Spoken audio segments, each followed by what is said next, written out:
과학, 그리고 하늘에는 드론이 날아다니는 이런 세상을 우리가 살아갑니다.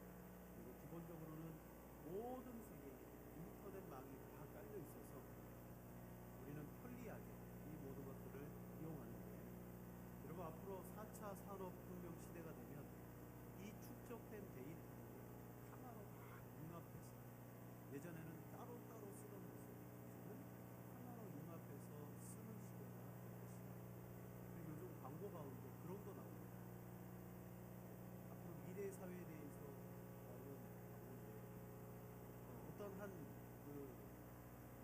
여자가 피곤해서 자동차 시트에 이렇게 눕습니다. 그러자 차 안에 있는 인공지능 컴퓨터가 저절로 의자를 뒤로 쫙 눕혀줍니다. 그리고 이내 운전자는 잠이 듭니다.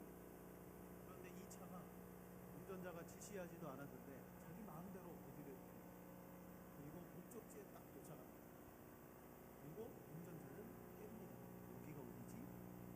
알고 봤더니 저 바깥에서 가족들이 맞이하러 나옵니다. 아, 며칠 전에 본인이 핸드폰으로 여기서 무슨 약속이 있다, 가족 모임을 하자 약속했는데, 여러분 그런 인공지능 이 약속이 지금입니다. 여러분 그날이 되고 그 시간이 되니 자동적으로 나도 자고 그 약속 장소에 도착합니다. 여러분 이 광고 속에 앞으로 4차 혁명 시대가 우리에게 어떻게 도래할 것인지에 대해서 보여줍니다. 이제는 내가 운전해서 가는 세상이 아니고 그냥 약속만 딱 정해지면 그때 그 시간에 나도 모르게 그 자리에 도착해 있는 거예요. 여러분 앞으로 이런 사회가 되면 세상은 그 시대에 걸맞춘 사람을 필요로 합니다. 그 시대를 주도해 나갈 사람과 또 이런 것들을 기술이 있으면 쓸 사람이 필요하죠. 엘빈 투플러가 이런 말을 했습니다. 미래의 문맹은 글을 읽고 쓸 줄 모르는 사람이 아니라 배우고 또 아는 지식을 활용하고 계속해서 배우는 방법을 배우는 사람입니다. 우리 문맹이라 그러면요, 이 글을 못 읽는 사람을 문맹이라고 그랬습니다. 근데 앞으로 미래의 문맹은 누구예요?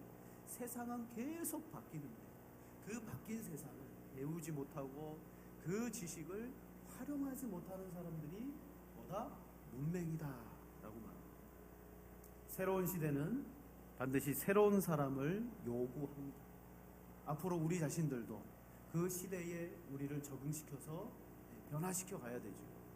그런데 아무리 현대 문물과 과학을 다 이용하는 최첨단의 새로운 사람이라 할지라도 여러분 그 사람 자체가 예수 그리스도로 말미암아 중생, 즉 거듭나지 않았다면 성경은요, 세상은 그 사람을 야 새로운 사람이야 라고 부를지 몰라도 성경은 그 사람을 여전히 옛사람이다 라고 칭하고 있습니다.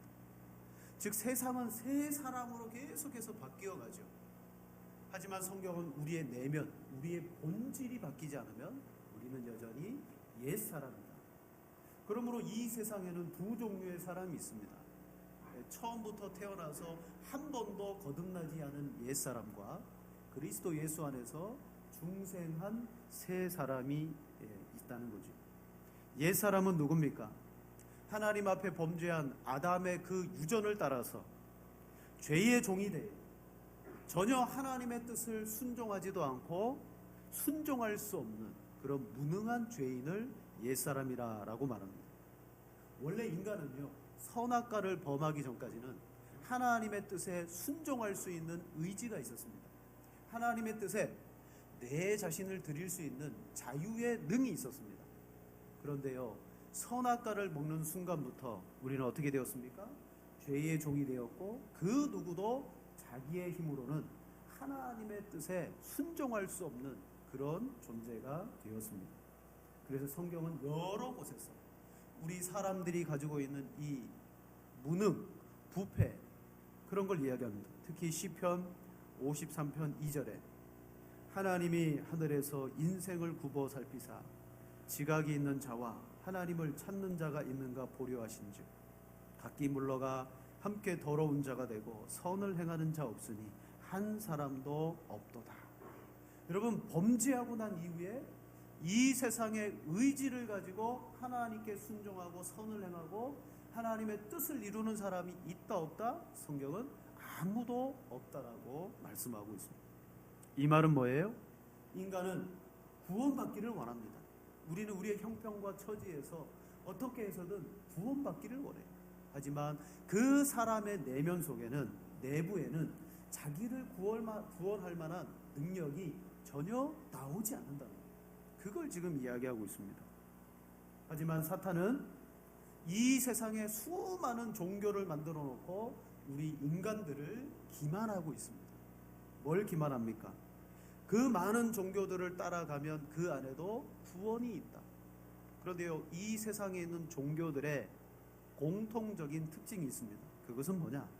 하나같이 구원은 사람의 내부에서 나온다. 구원을 저 외부자에게서 찾는 게 아니라 어떤 또 다른 신에게서 나의 구원을 맡기는 게 아니라 구원은 당신 속에 있다. 이게 이 세상에 있는 종교들의 특징입니다. 그래서 그 잠재된 구원의 능력을 종교는 뭐 한다? 끄집어내준다. 스스로 노력하고 그 구원을 찾기 위해서 순례자처럼 찾아다닐 때 비로소 구원을 만나게 되는데, 그 방법이 뭐예요? 명상을 하십시오, 기도를 하십시오, 금욕을 하십시오, 자기를 부정하십시오. 그 종교 안에서 가르쳐주고 있는 수많은 종교 행위를 하다가 보면 내 내면에 빛을 발견하게 되고, 그 빛을 만나면 비로소 당신은 자유롭게 될 것입니다. 여러분, 이게 종교인데 이 종교의 원리가 아주 옛날서부터 뉴에이지라는 이름으로 이 세상 속에 들어왔어요. 문화라는 이름으로, 운동이라는 이름으로. 여러분, 뉴에이지가 똑같습니다. 당신 속에 당신을 구원할 수 있는 내면의 빛이 있습니다. 요가 같은 경우는 명상을 통하여 당신의 내면의 빛을 발견합니다. 당신은 구원을 받습니다. 자, 세상의 종교와 이 세상은 끊임없이 당신 속에 구원이 있다라고 말합니다.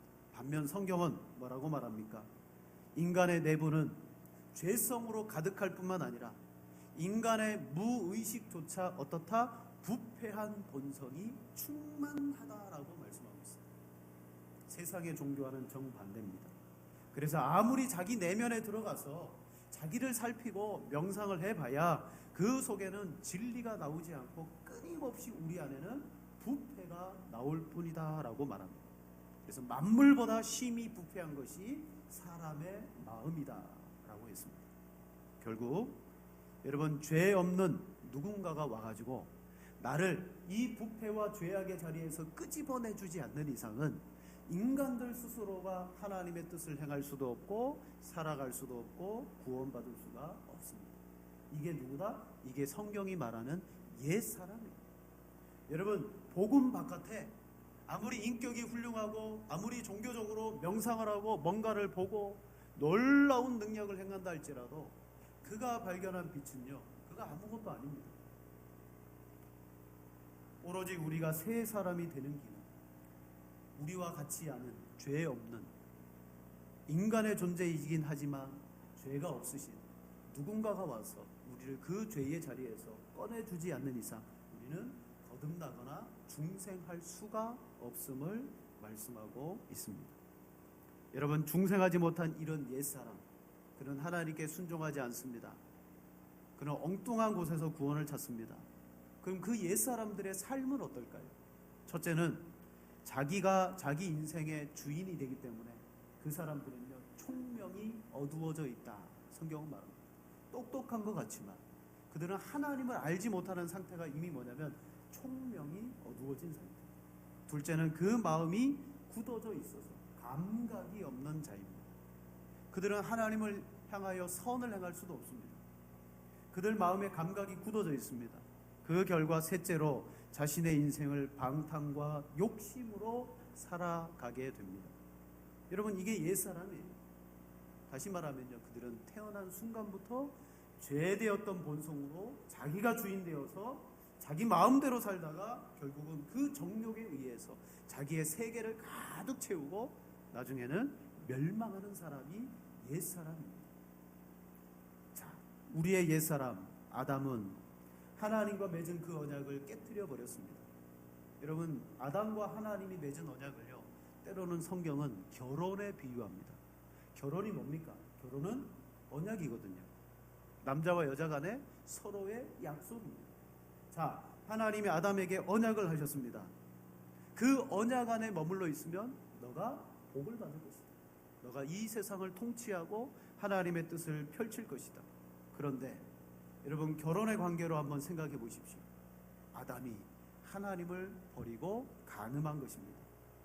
결국은 이 범죄함으로 말미암아 하나님과 아담은 그 언약이 깨어졌습니다.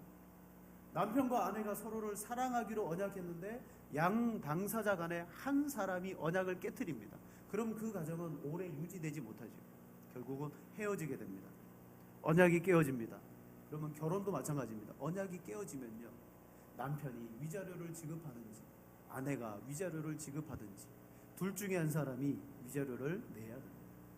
배상을 해야 됩니다. 아담이 언약을 깨뜨렸습니다. 그 결과 하나님께 여러분 배상을 해야 되는 책임이 있게 된 것입니다. 근데 그 배상이 뭐예요? 바로 우리 모든 죄인들이 갚아야 되는 죽음이라는 거예요. 우리는 하나님 앞에 언약을 깨뜨린 결과 죽음으로 하나님께 배상해야 됩니다. 그 값이 죽음입니다. 그래서 예수님이 이런 말씀하셨습니다. 마태복음 5장 25절 26절 말씀. 자, 우리 두 절을 같이 한번 읽어보겠습니다.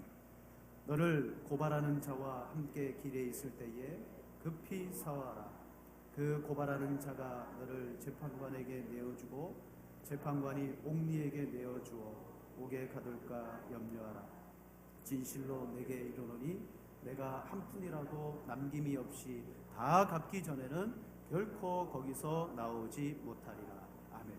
자, 이 말씀은 하기 전에 무슨 말씀을 하셨냐면, 형제에 대하여 나아가라 하고 미련한 놈이라고 하는 자는 지옥불에 떨어지게 될 것이다. 그런 말씀하셨어요.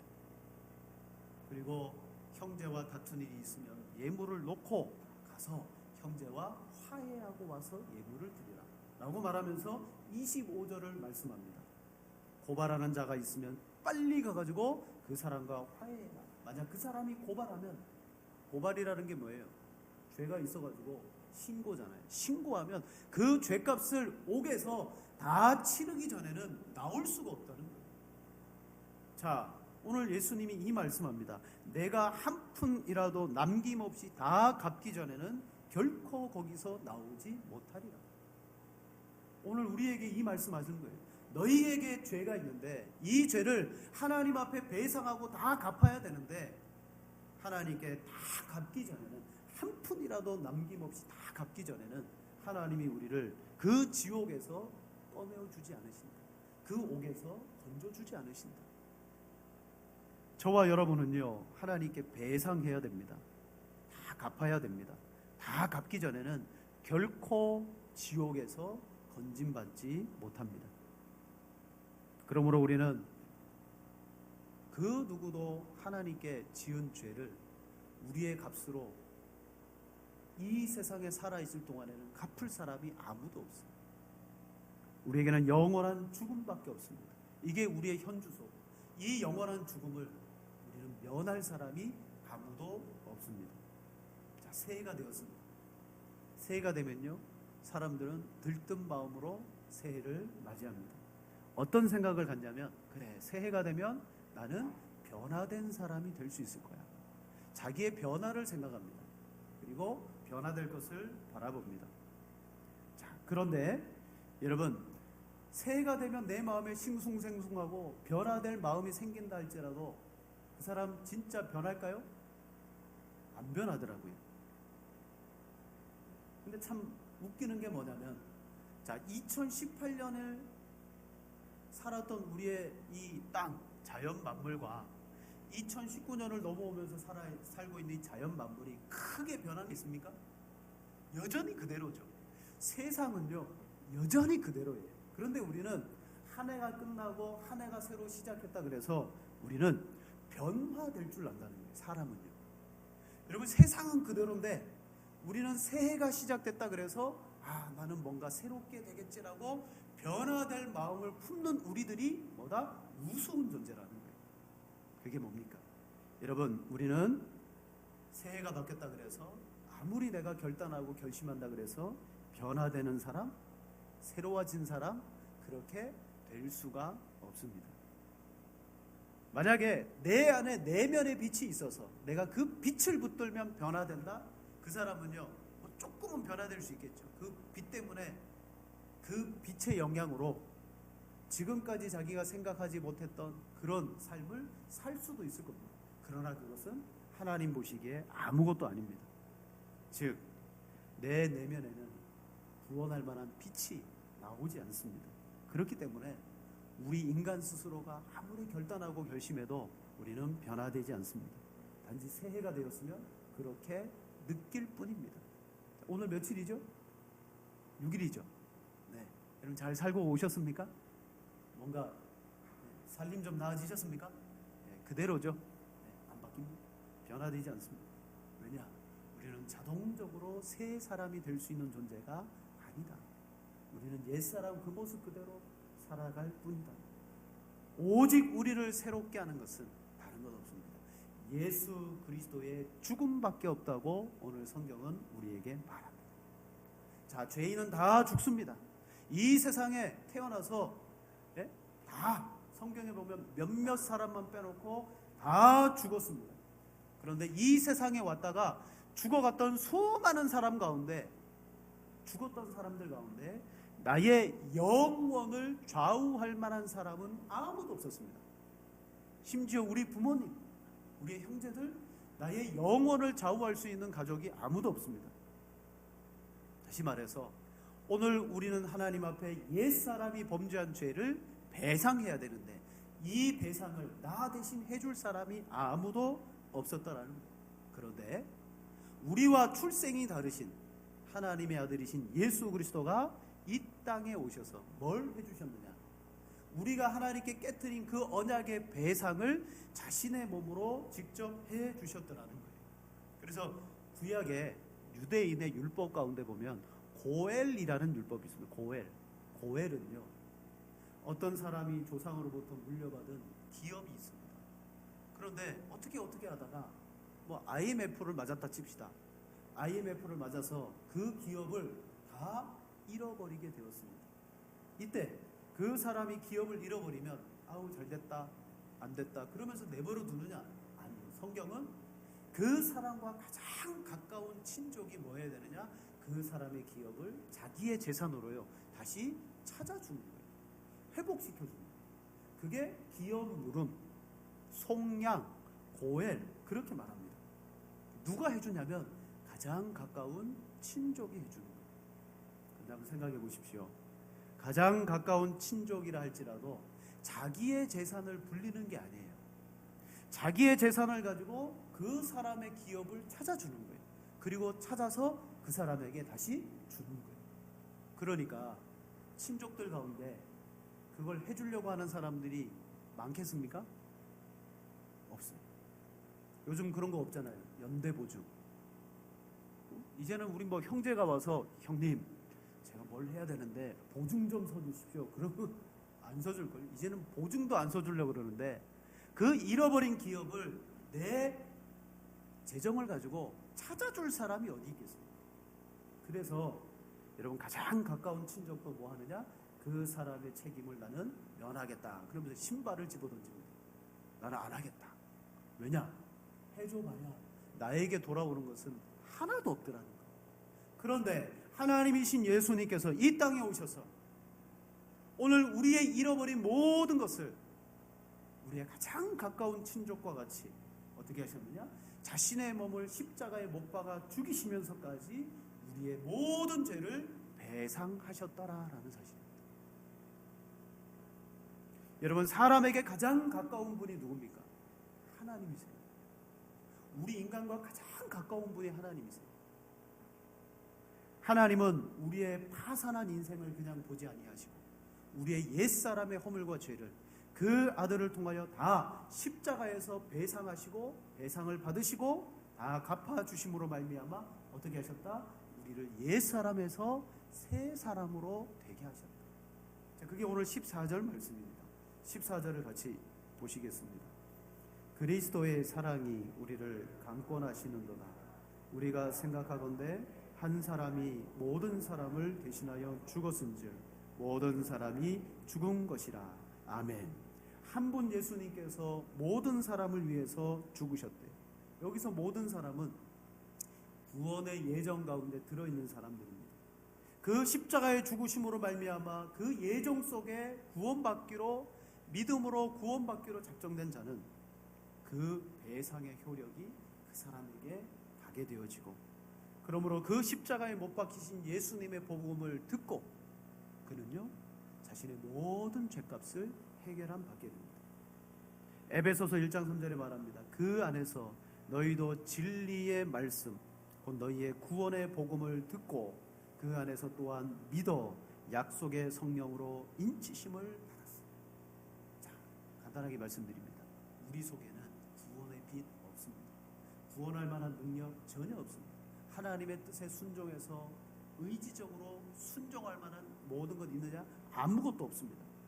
결국 우리는 배상할 길이 없어서 저나 여러분이나 다 영원한 죽음 가운데 들어가야 되는데, 하나님이신 예수님께서 이 땅에 오셔서 십자가에서 죽으셨고 우리를 대신하여 죄를 배상하셨습니다. 우리는 믿어 구원을 받게 되었습니다. 이게 성경이 말하는 새 사람 되는 길입니다. 근데 여러분, 불교만 하더라도요, 불교가 우리나라의 3대 종교 중에 하나잖아요. 불교에서 구원을 받기 위해서는 우리는 단번에 구원받습니다. 성경은요 단번에 구원을 이야기합니다. 그런데 불교에서는요 억겁의 세월을 보내야 구원이 임한다 라고 말합니다. 자, 1겁은 몇 년입니까? 1겁이 억번 돼야지 억겁이죠. 1겁이 몇 년일 것 같아요? 경매해볼까요? 경매. 5,000년부터 올라갈까요? 1겁이, 여러분 원래 이 겁이라는 게 불교가 힌두교 안에서 나왔거든요. 힌두교에서 겁이라는 말을 씁니다. 근데 힌두교에서 1겁이 몇 년이냐면 43억 2천 년. 1겁이. 자, 여러분 불교에 가시면 억겁을 지나시면 구원받습니다. 억겁을 지나시면 1겁만 하더라도 43억 년입니다. 그 억겁을 지내서 우리가 어떻게 구원받습니까? 그러나 예수님은 예수님과 함께 십자가에 못 박혔던 우평 강도에게 이렇게 말해요. 내가 오늘 나와 함께 낙원에 있을 것이다. 여러분, 내가 오늘 나와 함께 낙원에 있을 것이다. 단번에 그 죄인에게 뭘 선포하셨느냐? 구원을 선포하셨고, 그가 십자가에서 못 박힐 때는 옛사람이었지만 죽을 때는 새 사람으로 죽은 거예요. 무엇 때문에 그렇게 되었습니까? 예수 그리스도의 십자가. 이분이 누구시기에? 그분의 십자가의 죄사함으로 말미암아 그가 복음을 알게 되어지고 단번에 구원받는 역사가 일어나더라는 것입니다. 이게 기독교.